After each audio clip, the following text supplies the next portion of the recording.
this is the first case of our ultimate limit state of load combination, right? But we have more and more cases, right? Like yesterday, I told you, right, that we have two types of load combination in concrete design. We have, first of all, we have the ultimate limit state combination, and also we have the SLS, the serviceability limit state, right? So in today's video, I'm gonna show you how to do all of the load combination, right?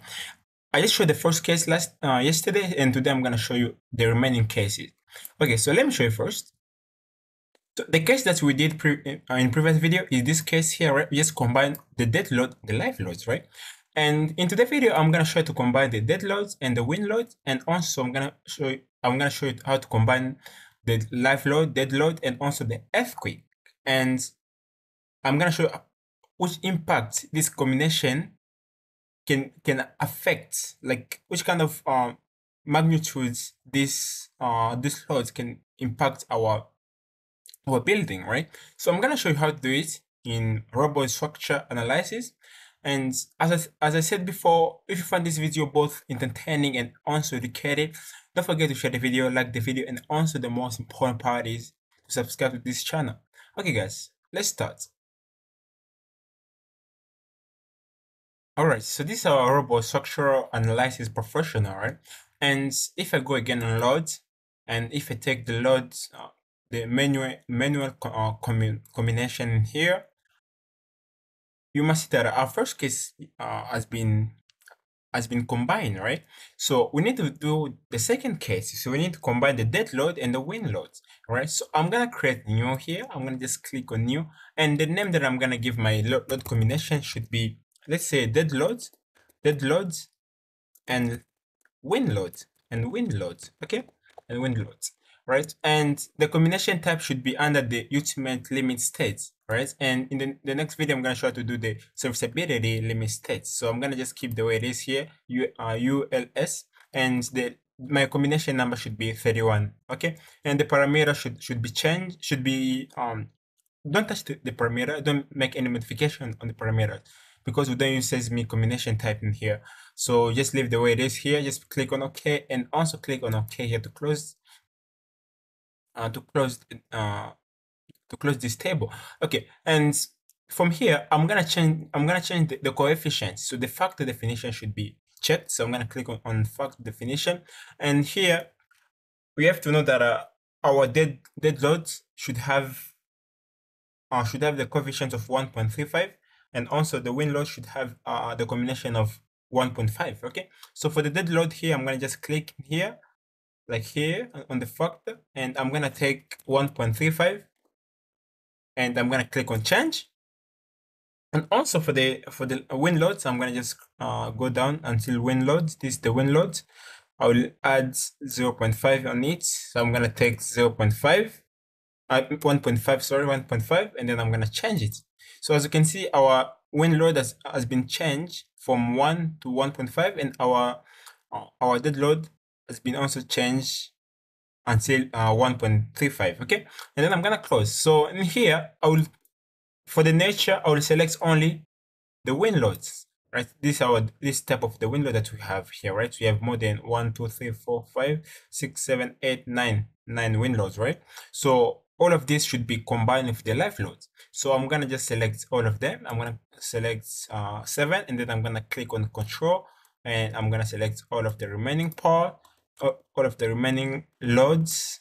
All right, and at once I'm gonna just send them to the right list, so the list of cases in combination, right? And here I'm gonna combine them with the dead load. So I'm gonna click on dead load, and I'm gonna select them as well. Okay, and I'll send them to this table here, right? And then I'm gonna apply. Okay, and after applying, I'm gonna just close. Okay, I'll close this table. So I can repeat the same for the earthquake, for the live load and the dead loads. Okay, so I'm gonna go again on loads here. I'm gonna go on combination here, and I'm gonna create new. So this new is the combination of three different loads. So the first load is the dead load. So I'm gonna just click dead load, and dead loads, and let me say dead load and live loads, and earthquake loads. Okay, and then I'm gonna press OK, right? And here the parameter should be, for all of them, the parameter should be 1.0 because I'm using the error codes, right? So this I'm following the error codes, right? But every code is different. Like all of the type of the code that really different. Okay, so here for the factor definition, I'm gonna check.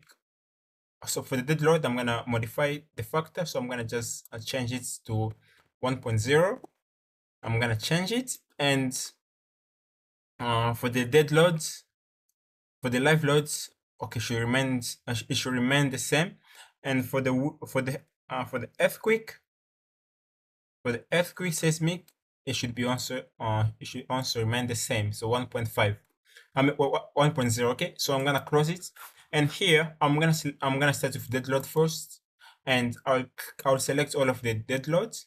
Again, I'm gonna just repeat the same process that I did for the previous combination, and I'm gonna send them the right table in the right table here, and I'll click again on the live loads. I'm going to select the live loads, and I'll select all of them, and I will go on here in the other table here.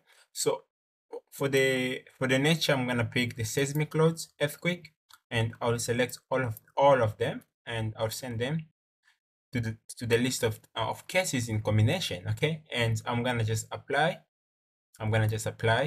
And after applying, I can close the table.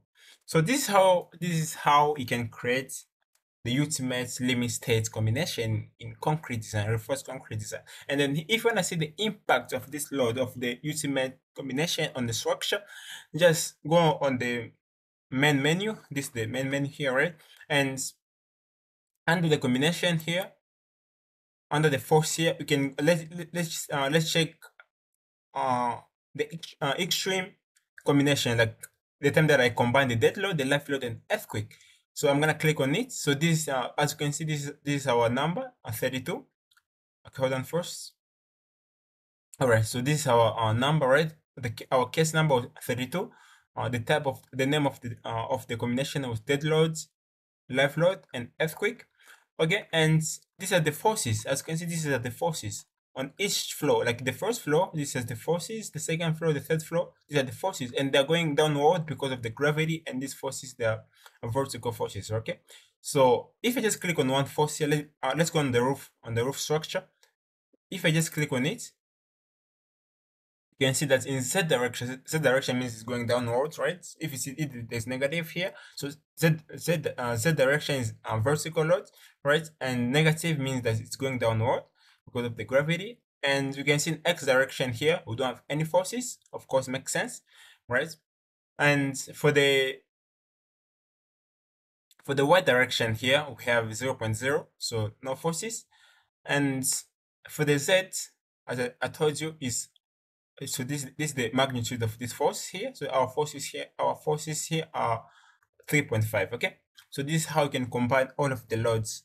And in the next video, I'm gonna show you how to modify the load if there's any big deflection on the structure. If the structure is about to collapse, so you have to modify the loads and you have to add more material, right? So I'm gonna show you how to do it in the next video. And guys, as I said at the beginning of the video, if you find this video both entertaining and also educative, don't forget to share the video, don't forget to like the video, and also subscribe to the channel. See you in the next one.